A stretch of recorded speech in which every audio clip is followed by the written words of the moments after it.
এই দোয়াটা শিখে নেন, ইনশাআল্লাহ আপনার জীবনের সমস্ত সংকট কেটে যাবে। আমি নিজেও এই দোয়াটা বেশি সুন্দর করে জানি।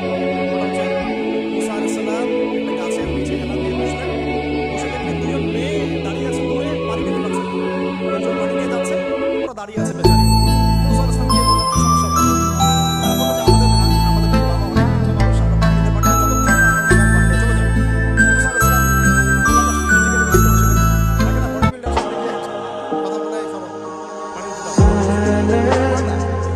মুসা আলাইহিস সালাম এভাবে পানি দিয়ে দিলেন এবং বাছুরদেরকে পানি পান করালেন।